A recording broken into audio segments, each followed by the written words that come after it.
what can anxiety present itself as? Maybe we wouldn't call it anxiety, but what are some of the other more unusual, even though they're not unusual, but there's other things that we might notice that could be classified under anxiety and stress? I do think people tend to think of anxiety, the standard picture of anxiety is the panic attack. And Mhm. even before I wrote this book, I was kind of thinking to myself, do we need another anxiety book out there? But the ones that, at least the ones that I looked at, it was a lot of focus on panic, what makes panic happen and, Mhm. decreasing panic, et cetera. So that is just one presentation of it. Other more subtle signs would be things like having low self-confidence. Someone, certainly people can have low self-esteem just in general and doubt themselves, but some of that can be based on an anxiety about their own performance.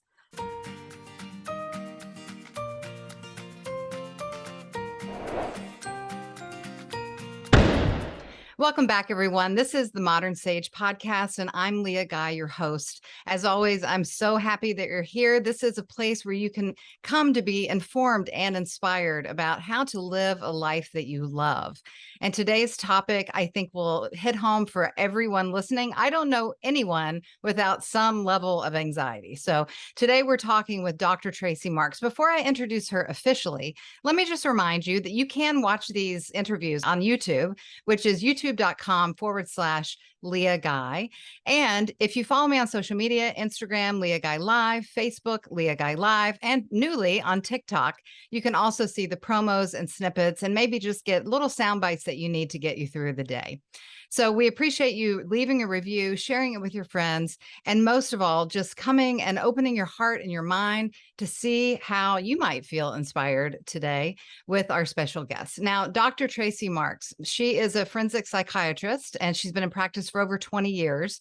She has an amazing YouTube channel that she's built up for over 1 million subscribers. So you may want to check that out. We'll have all of her information on our show notes and on the screen.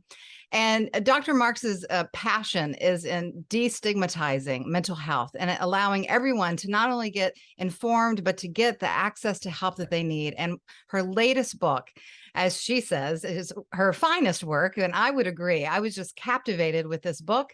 And I'm going to let her tell us all about it. But the title is Why Am I So Anxious? And I love that you put this in the first person, Tracey, and that, open that doorway for all of us to ask that very basic but hugely important question of why am I so anxious? So without further ado, here is Dr. Tracey Marks. All right. Thanks for having me, Leah. Yes, I'm so glad to have you here. And I truly, truly love your book. I think it's fantastic. Thank you so much. I really appreciate that. Yeah. So you have a lot of years in working with clients, I'm assuming, and a lot of years in research. And I think you have some personal experience of your own challenges with anxiety or other things, as we all do, as we're human. I want to hear from you, first off, of what inspired you to write this book, Why Am I So Anxious, for your readers?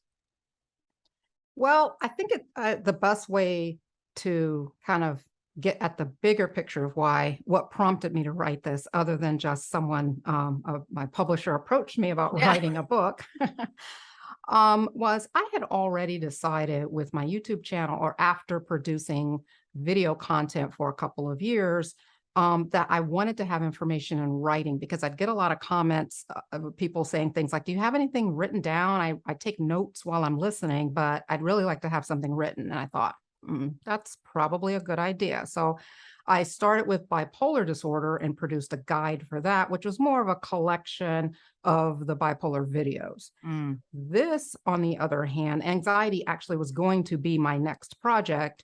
And I decided, instead of making it just kind of a collection of my anxiety videos, to start from scratch and write a whole different book Mm. that's more comprehensive. And yes, it helped that my publisher helped me come up with that idea. Yeah, it's really wonderful. And we know, especially in the age that we live in now, I don't think we even have to say it anymore. There's been so much going on. Most people have some level of anxiety, of stress, of chronic worry. And, so many things through COVID and the transformation of our country and our world, truly, not just through COVID, but also with the increasing technology use and the availability of information everywhere. It is overwhelming just to be alive right now. So I know it came at a good time. It sure did. I started working on this in the summer of 2021. I was asked about writing it probably early part of 2021. And I tell you, at that time, I felt that probably by mid 2021, I was like, this year is actually worse for Mm. me than 2020 was. And 2020, we were on edge trying to, okay, when is it going to be over? When is it going to be over? Okay, okay, okay. And then after a year of that, and it still wasn't really over, that's when it sunk in of like, this is our lives. And I was super busy just seeing more people. The whole going to remote thing certainly has its advantages, but it also has huge disadvantages as Yeah. when it comes to mental and physical health and overworking, and even work aside, just being overstimulated from Hmm. all the notifications and things. And so I think I recognize even in myself that I was struggling, um, partly because of all of the things that were going on, pandemic wise, political, all of that stuff, but also with I was working much harder, even though on the surface it would look like, oh, I've got the life. I can just work from home. Right. You know? Yeah. It's really sometimes anxiety is unassuming, meaning you mentioned a lot of things just a moment ago about that sense of overwhelm or the notifications and constantly being on. And I want to get into your book here in just a moment, but I want to talk just personally with you about some of the things I've dealt with, and I want to hear from you some of the things you've dealt with.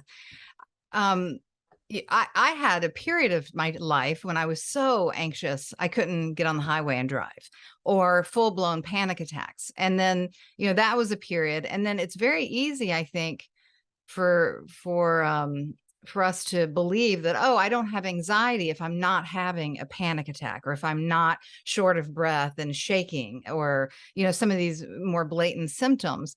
But I remember a few years ago, and then also similar to you, 2021, this undercurrent of distress happening, and not sleeping as well, and a little bit extra pressure or even lack of focus, literally vision change in my eyes.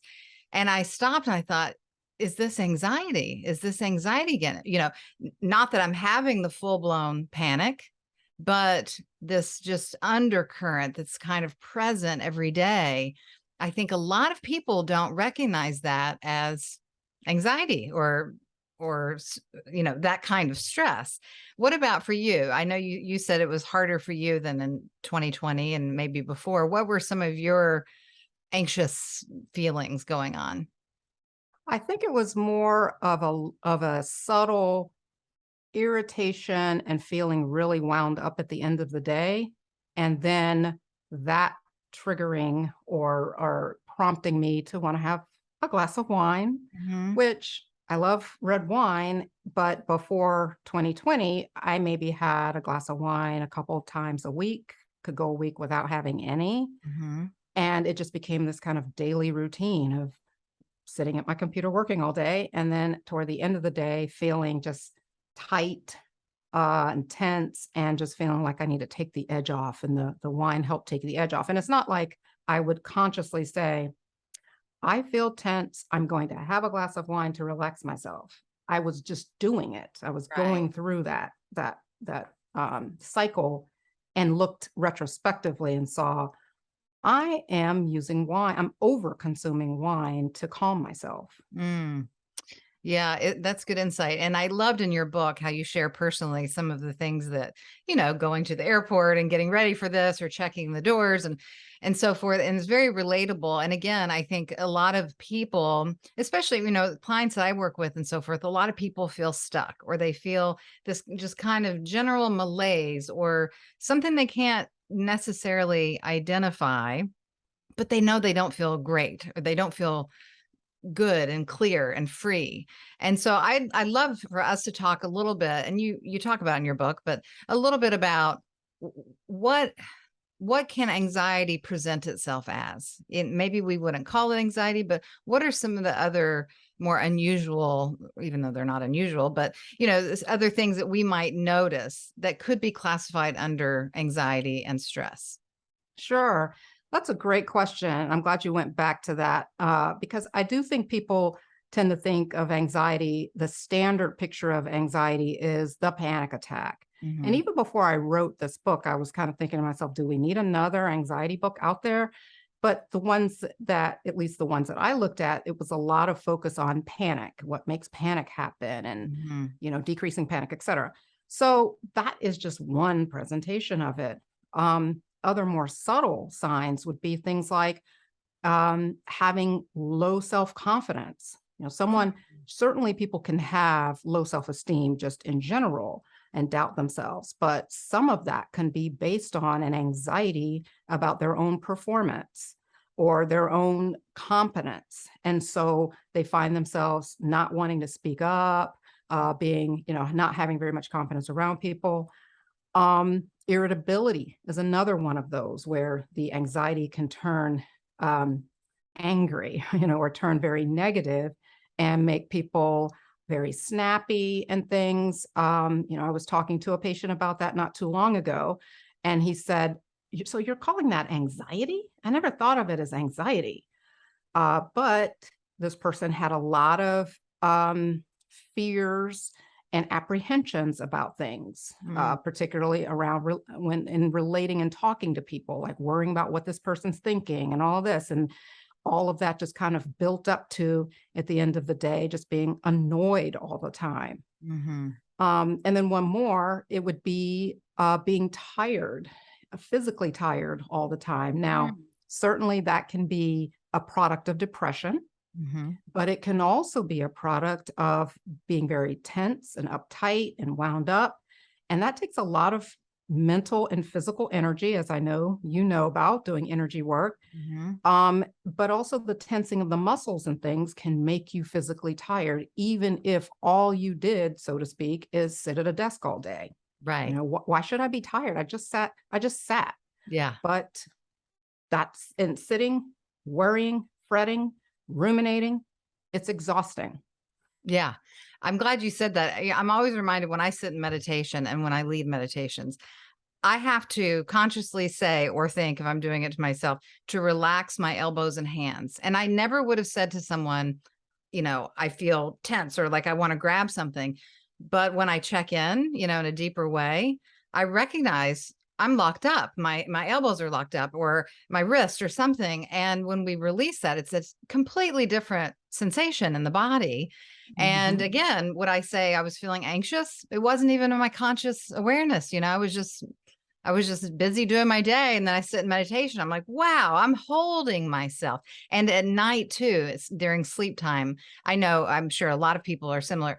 We hold our neck and our shoulders and the tension between or different places of our body. And when we can become aware of that, then we can hopefully make some changes. But it's hard to recognize these things as anxiety.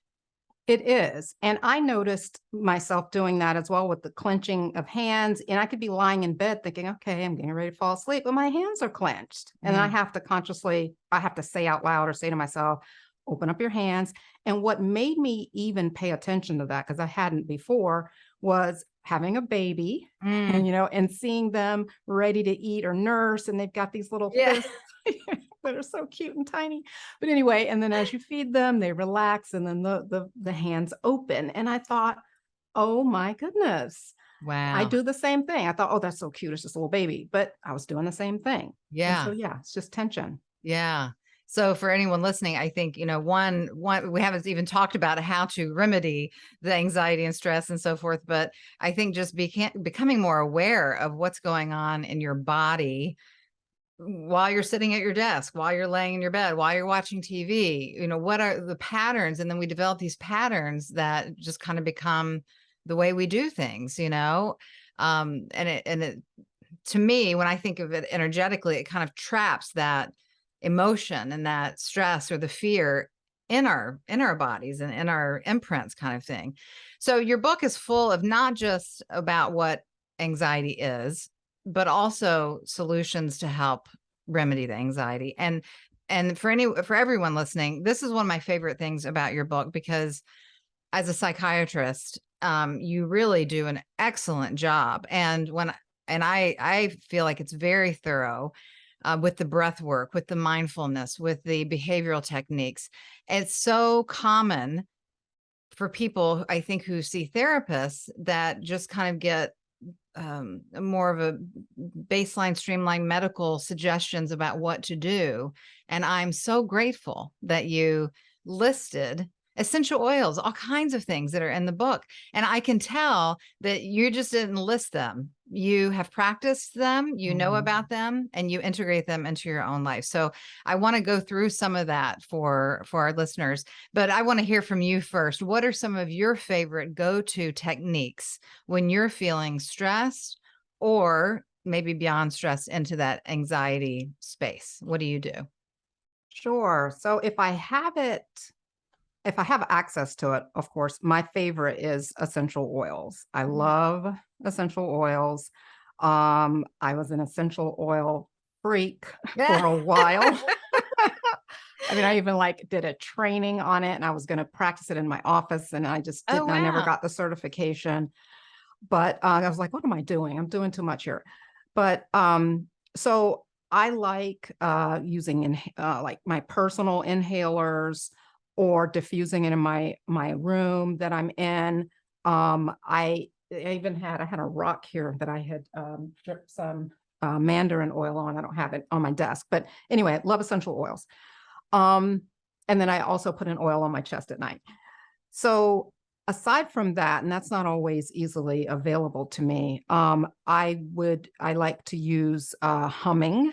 I know you know about the Yes, because what that does is it creates a parasympathetic relaxation response. And you can get that parasympathetic relaxation response in a number of ways. One is by vibrating your vocal cords, which is where the humming comes in, or the sound. But you can also splash cold water on your chest, or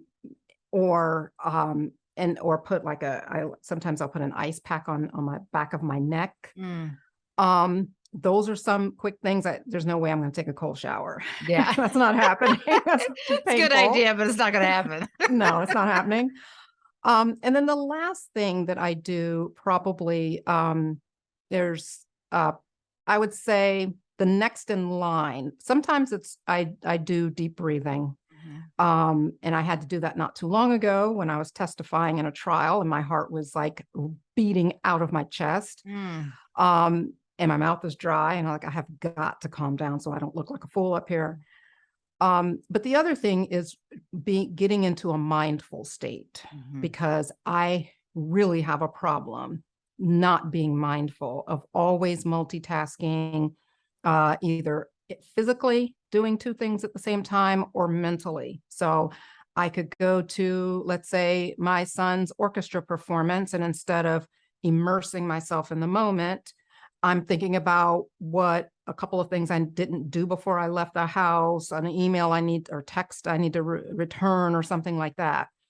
And I'm still trying to get those under control, of all these text messages and stuff. But anyway, that's a whole different discussion. Oh, I know. It's a bad one. Yeah. Yeah, it's bad. So anyway, that is practice. So being mindful, putting myself into a mindful state of being present in the moment, and using all of my senses to tune into what's going on right in front of me. So what do I see?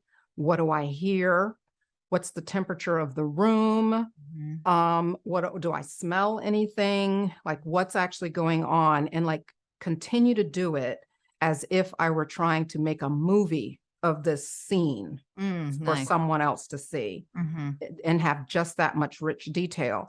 And my mind will wander, but I just move it back. When I realize it wandered, I go back, come back to this present moment. And doing that, even for just 5 minutes, can make a world of difference, both in calming Mhm. as well as my mental control, like getting better control over racing thoughts and things, and even getting better control over ruminative thoughts. Yeah, that's excellent. I love that. And I think for a lot of us, the mindfulness piece feels challenging because the enormous amount of distractions that are available to us and that we create in our lives, you know. Mhm. But what I can tell as a resounding truth for myself is like you, I can get into doing two, three, four things mentally, physically, you know, all day long. That even though I feel like I'm being productive, it drains me so much that I really don't have the energy or the follow through that I would if I would have just backed up and done it more mindfully to start with. So while it is a new practice to incorporate and it can be challenging for sure, I think overall the effectiveness and the way and our available energy is so much greater that you know lasts us through to the end of the day. So I think that that's a huge supportive thing that everyone can do. It's free and it's right here available right now. That's right. You don't even need any tool. You don't need to carry anything with you to do it. You can just do Nothing. it anytime on demand. Yeah. When I get really super worked up, sometimes I feel like I want to cry. You know, I know some people get irritated or angry or whatever, but my first response is I want to cry. And sometimes I let myself cry, just kind of release that little burst of what have you. But I really enjoy doing a little movement just to kind of shake my body or yoga or stomping or, you know, speaking out using my voice. And two, I love the humming. What I've recognized with clients when we do practices, like usually in a group setting, small group setting, that it can be uncomfortable for people to even use their voice through their insecurities or through that, you know, that timid nature of, I don't want to be heard, or I'm not used to, I'm not used to making noise and taking up space here. So that one, even though it's very easy and also free, it can be challenging for people to just or Mhm. you know, make different tones. So I think that's a great one for people to practice with and just see what that feels like for them. Yeah. You know, one thing that I think is underrated is the power of touch. Mm, And I talk about that in the chapter on body tools, but deep pressure touch, we have sensors in our skin that can detect uh, changes in pressure so that you can even tell when someone's hand is like close to you, even though they aren't touching you, mhm, and or tell when something's coming. And there's emotional there's wiring that connects to the emotional part of your brain that interprets the touch as well as pleasurable versus neutral. So if I, you know, stroke my dog, that's going to feel different to me than touching the same kind of texture, like a blanket that has no real meaning to me, or picking mm, up my cell phone or something. But where I think a tool that's very helpful for people is weighted blankets. yes. So I sleep with a weighted blanket. Before I started sleeping a weighted blanket, I knew that I had to keep my room very cold because I like sleeping under blankets. Mhm. I cannot sleep just on a flat mattress with nothing covering me. Like Yeah. I wouldn't sleep. Me neither. Me neither. I think you and I are sisters from a different I family know. or something. Me too. That's funny. I'm the same way, but I think, you know, the weighted blankets, well, and you even spoke about this in your book. You have to get the right weight of blanket. You know, it can Mhm. feel suffocating. There's different weights for different people, and so it's worth kind of, you know, checking them out more thoroughly than just saying I use a weighted blanket. But they can be so comforting and They just really can. Very yeah. calming, and we see that in action with going back to babies, with small babies, when they're fussy, you're told to swaddle them, so you wrap them really tight Mhm. and, like, they could barely move, and that calms them, and you think, you know, "How is this comfortable? They're tight, they can't even move," but it calms them, and similarly, we don't grow out of that, we just behave differently, but we Yeah. still have the same needs, and, so it's not just a blanket that you sleep under. You can get a weighted lap cover that you could use during the day while you're working, and it'd be very subtle and discreet. But yes, with the blanket, the recommendation is about 10% of your body weight.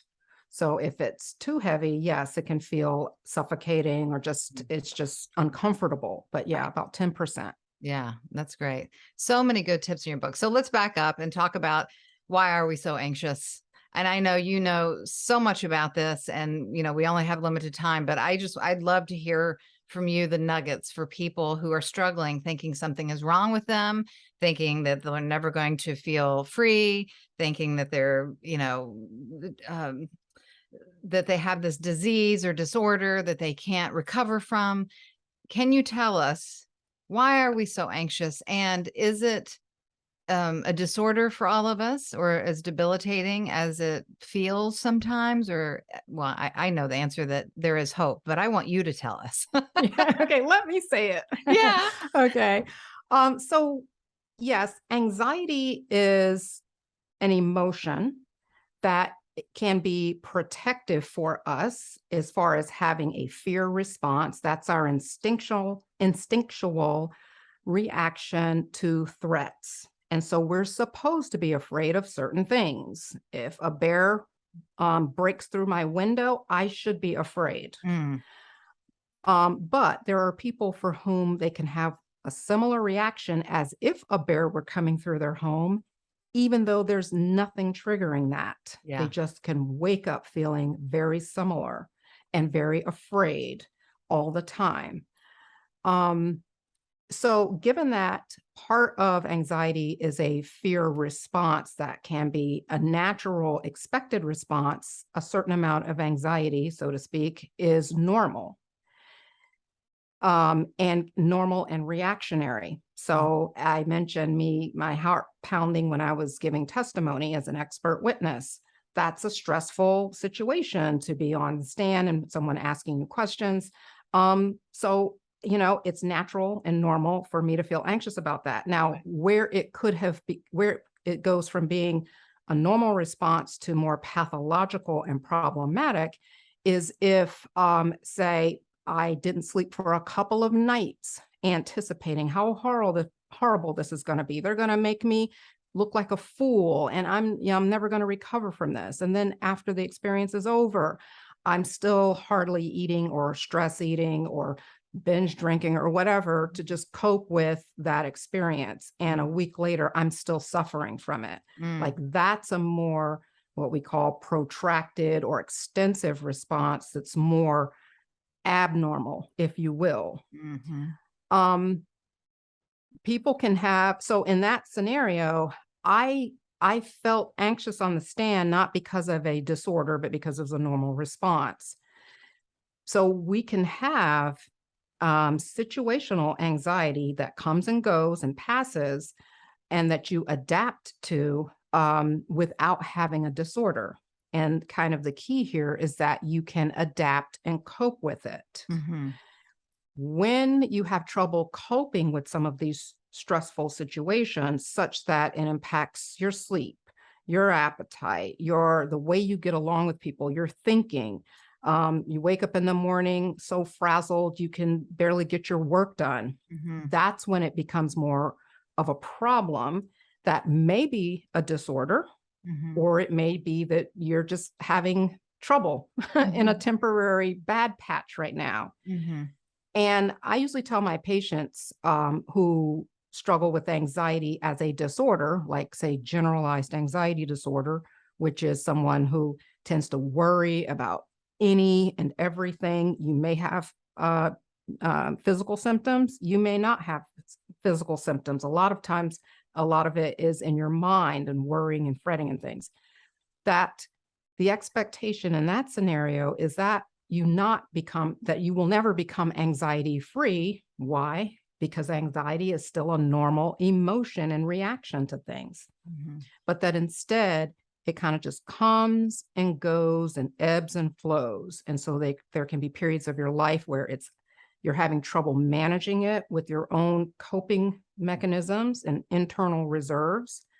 And then there may be times where you're able to rein it in enough that it's not causing enough problems for you. And you're not fine in the sense that you're never anxious, Mhm. but you're fine in the sense that life is going on, you're still content, and you're still um, being able to do the things that you want to do. Mm.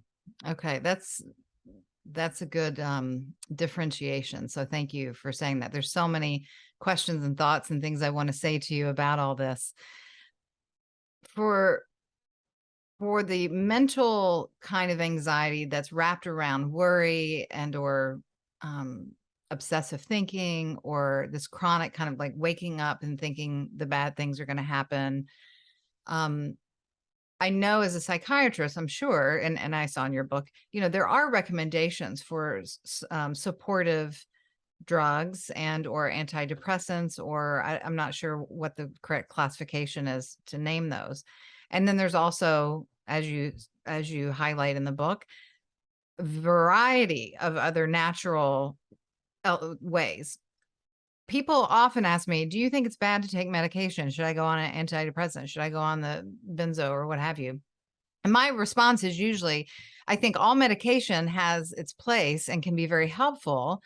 If you're in an intense situation in your life, if you need help over the hump until you can get more leveled out and have the time and space to incorporate the natural, more lifestyle oriented things. What is your take and your experience of working with clients long term that have taken medications or not? Is there still a lot of shame around taking medications? Is there still addiction wrapped around taking those medications? Do you think natural methods are just as effective, or what's your overall take? And I know you have to be careful with this answer, probably. No, not Oh, at you all. I don't? have no Okay, good. problems expanding on this one. Thank you for this question. So, let me see, where do I start with this? So I've had patients or people who come to see me who they get started on an antidepressant. That's the treatment of choice that's the medication of choice for anxiety.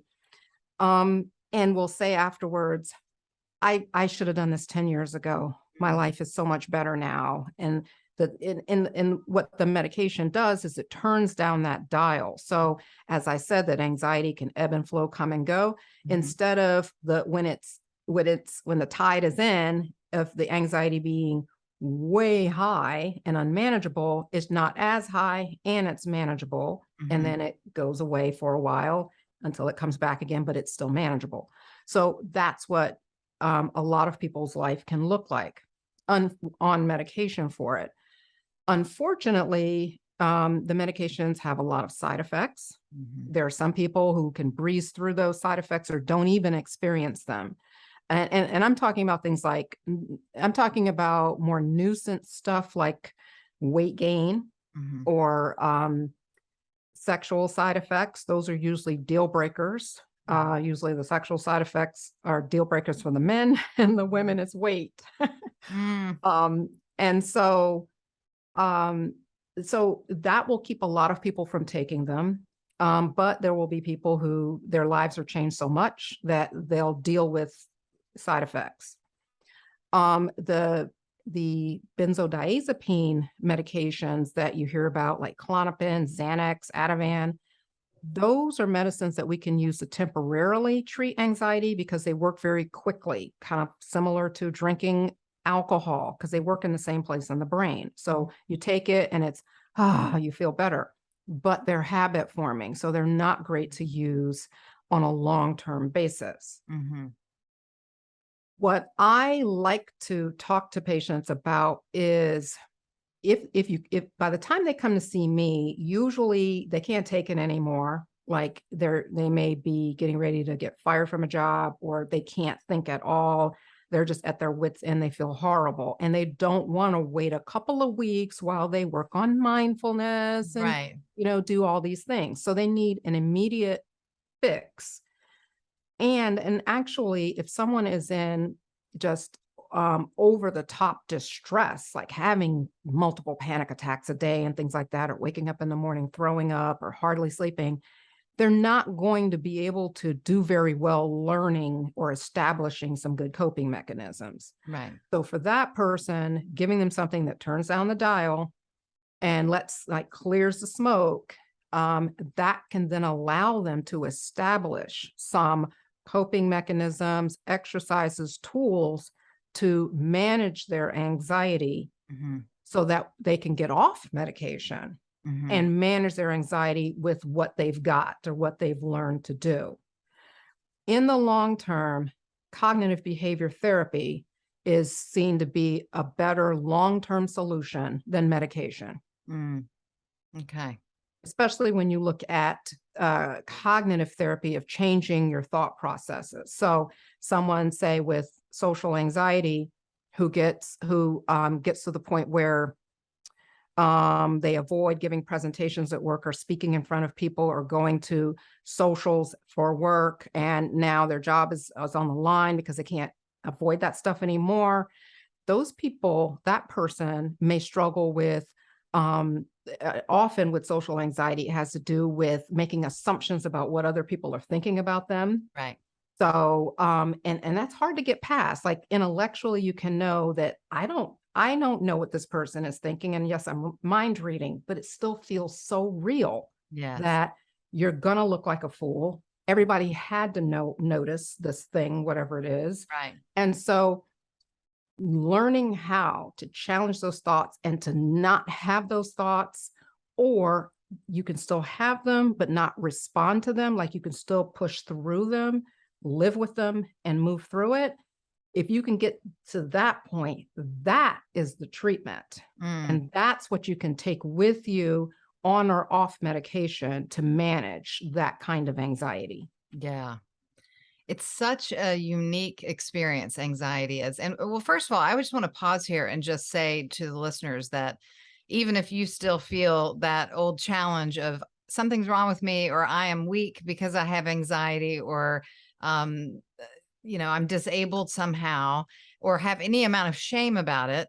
Well, one, I'd like to say again, I've had severe anxiety in my life. I know in your book, you mentioned you were diagnosed with ADHD when you were younger. Is that correct? That's correct. Yeah. Yeah. Go Yeah. ahead. And it's, but I'm one of those who it was mostly in childhood. It still manifests now subtly in that I'm not a good reader. I read very slowly, so I tend to listen to books and things. If I notice that I don't have a lot of tolerance for being interrupted. So, or if I get interrupted while I'm doing something, it's over for me. I can't like work on something. Oops, it's time for me to go do this other thing. Let me go do this 10-minute meeting. Okay, now I'm going to jump right back in. I can't do that at all. So, but I watch my son who struggles with it. And I wasn't nearly as bad as he is now, as far as struggling to stay focused, stay motivated, remember things and all of that stuff.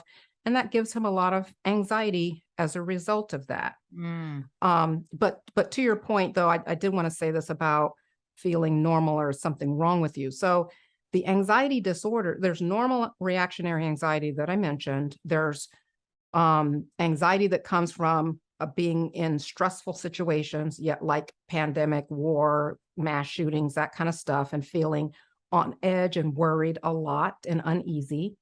But then there's anxiety disorders that have nothing that you can't choose to have or not have, and have to do with, I have to tiptoe around this. I'm going to say brain chemistry, but not in the sense of it's a chemical disorder or chemical imbalance. That's not the terminology we use anymore, and that's gotten a lot of press lately. Okay.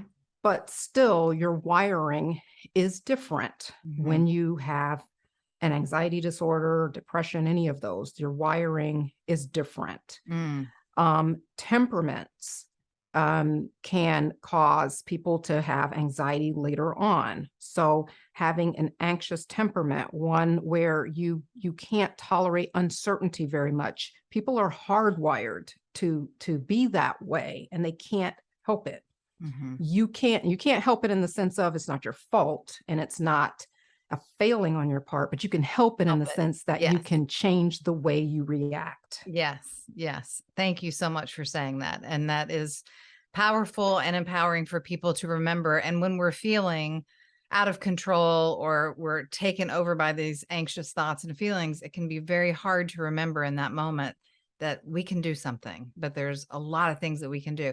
I think also, um, that there's certain, as you said, temperaments, like a highly sensitive person. We hear a lot these days about empaths and highly sensitive people. And I think I feel certain that I am a highly sensitive person, but also you mentioned the book as well, like the environment that you were brought up in, was it peaceful, calm, safe? Was there learned behavior here from your parents, from your siblings, from what kind of environment was it? And that has such a great impact too of how we start to form and develop our belief systems about how we respond to things and who we are and what's okay, what's not okay, and how we're supposed to feel and all that kind of thing. So and again, not to blame someone else for it, but we're all human. We're all flawed. Mhm. We all struggle, we all Yes. struggle. And the Hmm. struggle, it appears differently for everyone, but we all struggle. I don't know about you, but I'm curious to know, as a doctor, psychiatrist, certainly, and in the healing work that I do, if there's presumptions from people that you don't struggle. Is there a presumption that you shouldn't have anxiety or you shouldn't struggle because of who you are and what you do? Oh, definitely. I mean, Yeah. I'm supposed to have it all together, Yeah. and not have any problems, because then, who am I to say something about whatever you're going through? Now, I will say that said, I didn't think of myself as a very anxious person, Mhm. but writing this book helped me see how much anxiety I really deal with. Like, that was kind of enlightening to me. I Oh, didn't call it anxiety because I didn't think I was all that anxious. But yes, I have my bug phobia, my roach phobia, not all bugs, roach phobia. And thank God we don't have that many roaches. I'm in the South. We don't have that many in our house. But if I see one, mhm. um, that will like upset me like for the whole week. It'll take me a while to get over that. Just looking at it grosses me Wow. out. Uh-huh. And then so I do a lot to make sure that we don't leave crumbs around and things, as I'm like, that is a feast for a roach, and they'll bring their friends. Traveling, I'd Mhm. love to say that I'm a great traveler and da da da. That sounds great, but I'm not. I get a Yeah, me lot of neither. anxiety I'm about going telling to you, the we'll roommate together when we're old. yes, and we'll do great. We'll just do fine. Yeah, I mean, I wish if I could snap my fingers and be somewhere, then I'd be Yeah. good. But the whole like preparation and then what if I leave this behind and all that, I hate it. It's a lot of So, stress. but getting back to this issue of having anxiety issues and is that a disorder versus not? I mean, I've never taken medication for any of these things. The roach thing, I'm perfectly fine hating and trying to avoid roaches for the rest of my life. Yeah. But if for whatever reason I had to, move to the rainforest or something, then maybe I'd need to get treatment for that. But these things haven't gotten to the point where it's caused functional problems for me, but they're things that they come out at certain times. I don't travel once a week. So I'm okay being anxious about this every now and again when I travel, and I just deal with it. Yeah. Well, I took Zoloft for a while after I had a rape and a lot of different traumas and chaos in my life at a certain point. And I took Zoloft. I didn't like it. But at that point I was in my early 20s. I was probably drinking a lot and smoking and, who knows what, but but I do remember that it kind of it had a substantial shift for me. It helped me in that way. And then I weaned off of it. And I feel so grateful that early on I found meditation and yoga, and not that I use them every day for the past 30 years, but they've been an anchor for me. And I think all of us could stand to know ourselves a little bit better, whether it's the roaches or the traveling or the tension or how things are getting presented in our lives. And so that we can manage and be good stewards for our bodies and our minds every day. Mhm. I want to ask you about people that kind of grow comfortable being anxious. They're like either in survival mode or in chaos drama mode, and always have to have a million things going on, and they're not comfortable being in the calm space or being centered and present. What is your take on that? Yeah. So sometimes that can be a result of the environment that you grew up in. So if you grew up in a chaotic household where there was a lot of, well, it doesn't have to necessarily be chaos, but with parents who were very anxious, even if it was just one, that rubs off. You can learn to be anxious and learn to fret. Even if you recognize that and say, I don't like being that way. I hate it when my mother would say, oh, what about this? What about that? But you still, because that's what you were used to, if it's all quiet for you, that's unsettling. Like you're used to a certain amount of drama, Mm-hmm. even if you don't want it. Right. Another scenario, I will pick on my husband because I know he'll never listen to this. And I do talk about this in the book on in giving the example of going to the airport. He likes to think of the catastrophic worst case scenario for almost anything. So, we got a quote for getting roof repairs. Well, what if they don't, what if they don't pay for anything? I've heard our insurance, if they don't do this, then it's like, and I thought to myself, do you like just thinking about this kind of stuff? And I think at some level, he does like running through all the bad scenarios just to get it out in the open. He doesn't like come up with solutions. He just likes to talk about it and put it out there. And maybe that makes him feel better, like catharsis for him. I don't want to hear it though. That doesn't make me feel good, but he feels better now that he got that out. And so, in that scenario, I think the worrying and verbalizing the worry serves some purpose for him, that he kind of likes to talk about stuff like that. Let's anticipate. Mm-hmm. And if he tried to, and I've pointed it out, and I don't think he wants to not talk about that because he likes to talk. Mm-hmm. So, that's another scenario of, another reason why, or I guess a case where you can kind of hold on to worry and fret because it's a process that you're used to. Mm-hmm. And without that process, you're kind of vulnerable to, standing up on your own and coming up with a different solution. Yeah. Yeah. It's really interesting how those the comfort zone, even though we don't like them, we get stuck there, and it's sometimes easier to be stuck there than to be free. I often talk with, in my work about that, the fear of being free. I think a lot of people, even though we say we want to change, or we don't want to feel anxious, or we don't want to feel stuck, and we don't want all these things that seem to be limiting our lives, if we were to truly be able to access the freedom and not to have the anxiety and the stuck feeling and so forth, who would we be? Mm-hmm. That's right. And that feeling of, oh, I'm free and everything's okay, is so foreign and uncomfortable for people that, I wonder, how much are we perpetuating our own misery here because we don't trust the unknown, or we can't allow ourselves to blossom into peaceful beings. I think about that when I travel. I used to love to travel when I was young, and then I had a couple of really scary incidents, and it turned it into, I would say, a phobia for a while, just the actual flying. Now it's not a phobia. I do it. I don't like it. I mean, if you had to put me on a plane from here to India, I would need every drug probably that you have in your closet to get me there. But, I'd want to do it because I want to do it. But part of my practice when I sit in meditation or visualization is just that feeling of, what would it be to be free of that anxiety, or feel, what if everything were okay right now? What if everything went perfectly smooth? What if I could enjoy this and just allow myself to settle in to the trust and be without that? And when I go there, it's a beautiful feeling, and it's helped me a lot over my years.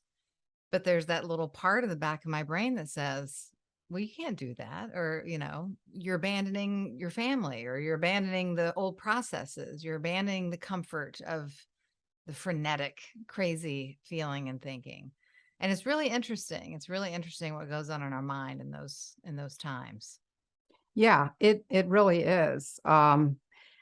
Those kinds of fears and things can be defense mechanisms that we use to avoid uh, addressing something deeper. Yes. So stay anxious, stay angry, and then you don't have to face this other stuff. Right. Yeah, it's really interesting. So speaking about the emotions, I've often thought behind anxiety is unresolved emotions. Not mental anxiety, but more of the maybe social anxiety, generalized anxiety, just kind of body sensational anxiety. I don't know if that's not a thing, but you know what I mean. Not the constant kind of worry and fretting, but an anxious experience. What do you think about that? About it kind of covering unresolved emotions deeper within?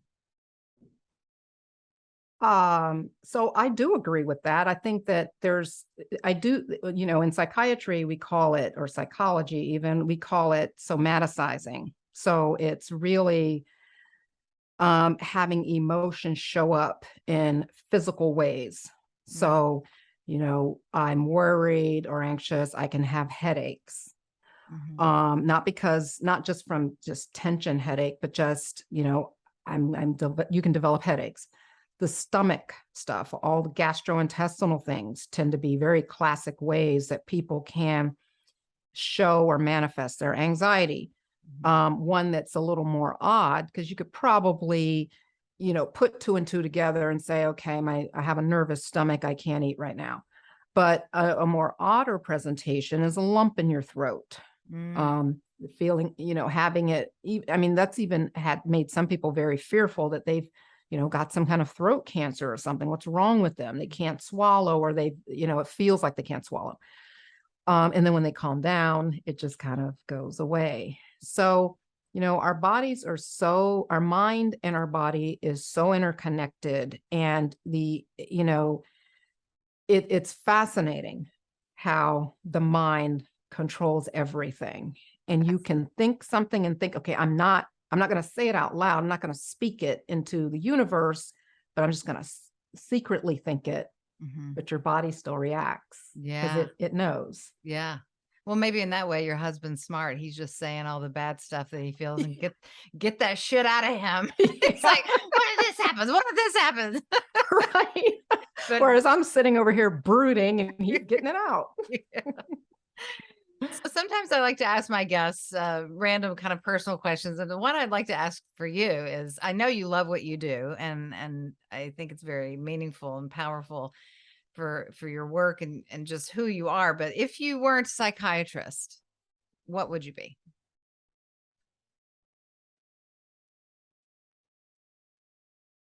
I used to say I'd be a pastry chef be- Oh, because I like to bake, and I almost feel like I'm being fake saying that now, because now I don't like to bake as much. Why? Because I'm so busy, and that's a problem. right. I need to get back to some of these things that I really used to love to do. I've got all these like really nice high-end pots and pans and stuff because I like to bake.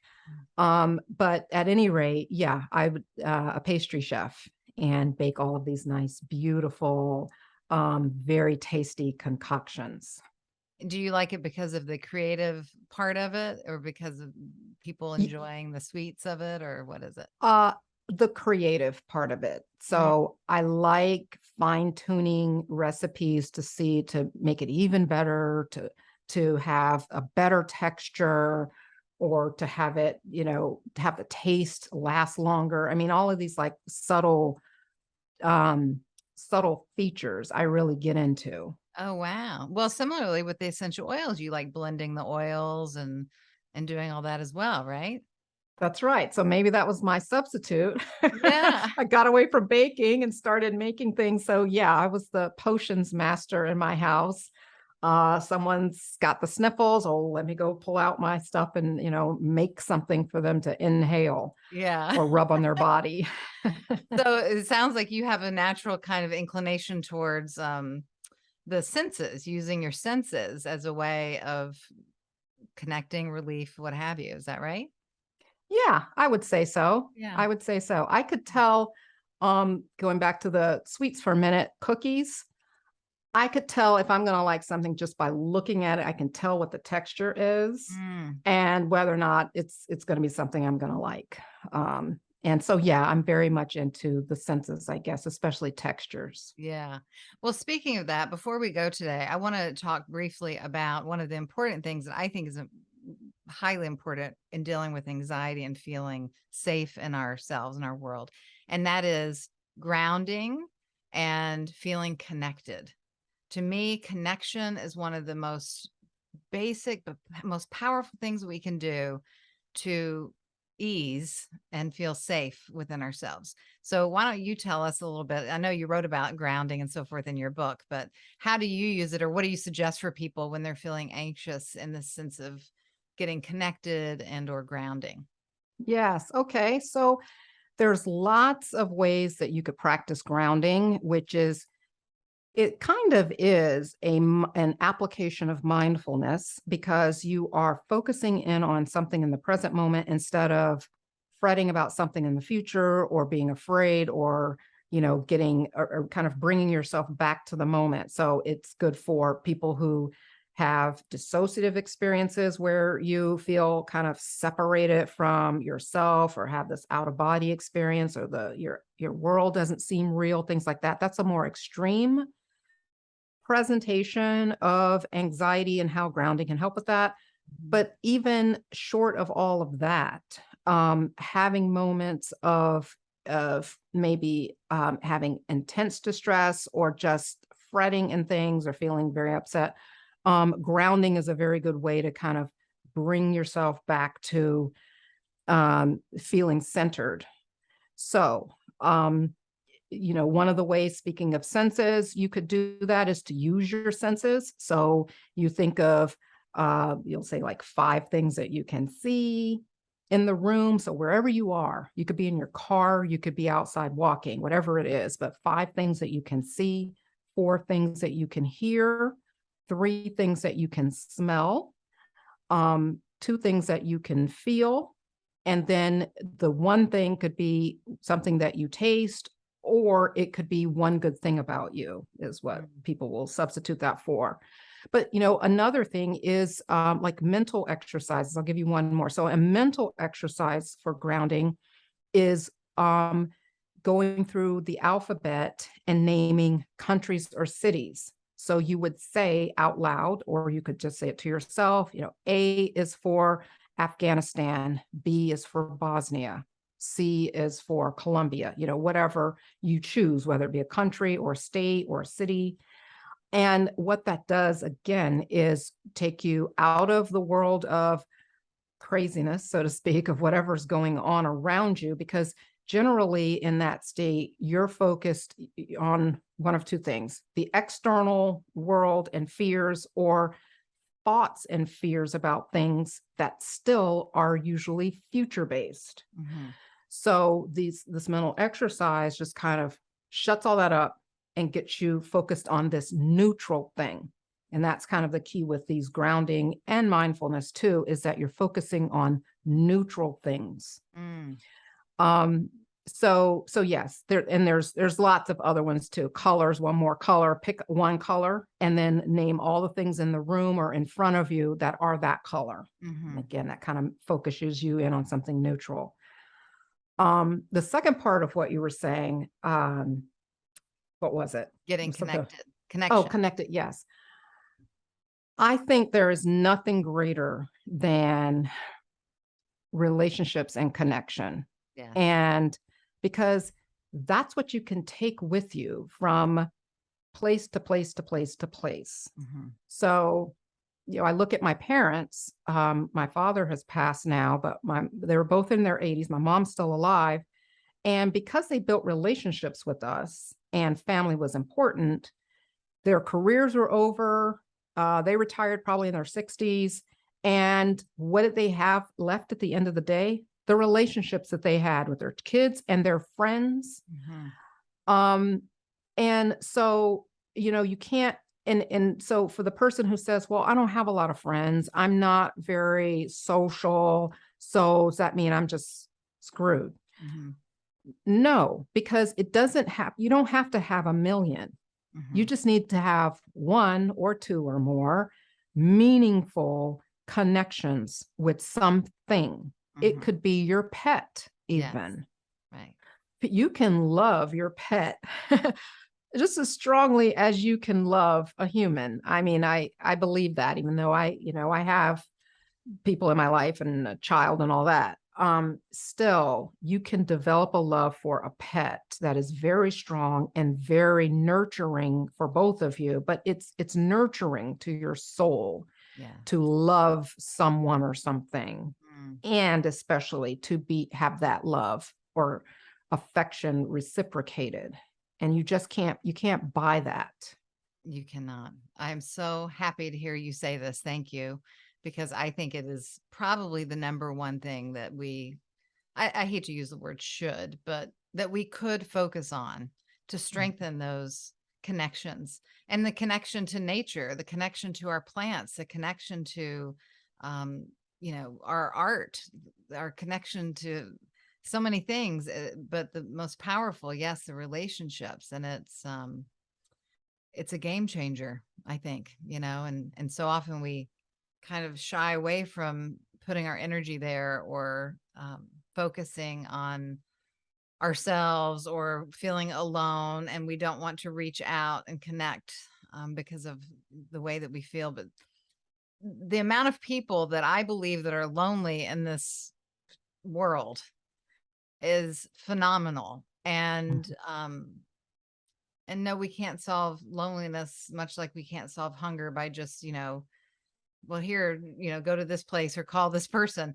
But if we have the intention of connecting for this purpose of opening our hearts, and feeling more safe within ourselves, and feeding and nurturing our soul and nurturing someone else's soul, then I think that that is the best that we can do I overall. do too. Yeah. And I'm glad you mentioned connection to nature, because I do want to amend my answer to address the person who says, well, I don't have many people in my life. I'm alone and my family hates me, and that's not my fault. And so, again, what are you saying for me? Mhm.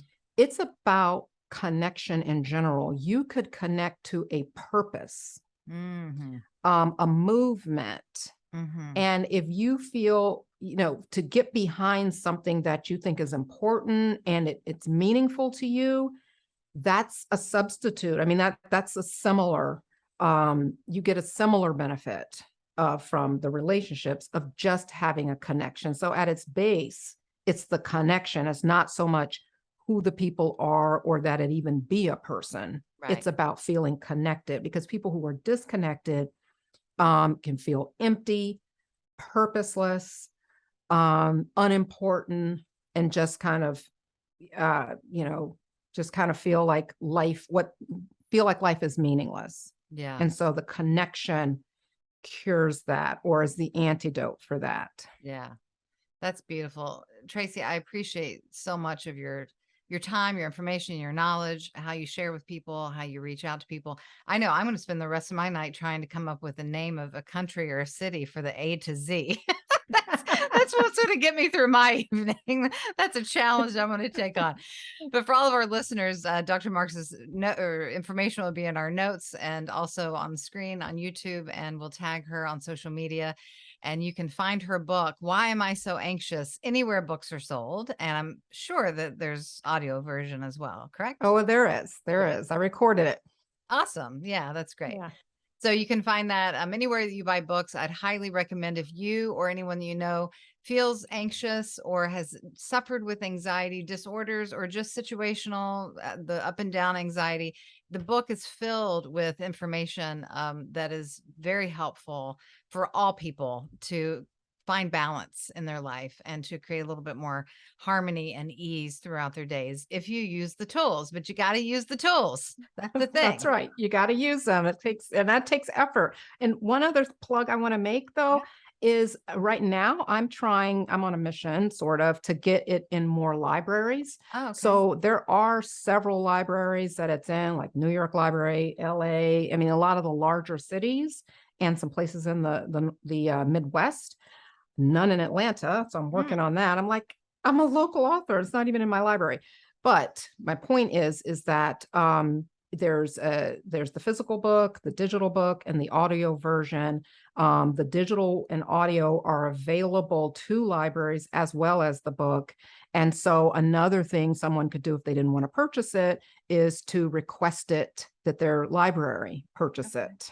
Perfect. Yes, that's a great idea. So go to your library and request it there, and you get to read a free book. And no doubt, though, you'll want to have a copy of your own if you can, for all the great tools and techniques in there. But it's very informative, very helpful, very clearly written. So thank you for delivering that out into the world. And we will see you next week on the Modern Sage podcast. I hope everyone has a blessed and wonderful day. Take good care of yourself. Thank you. Thank you.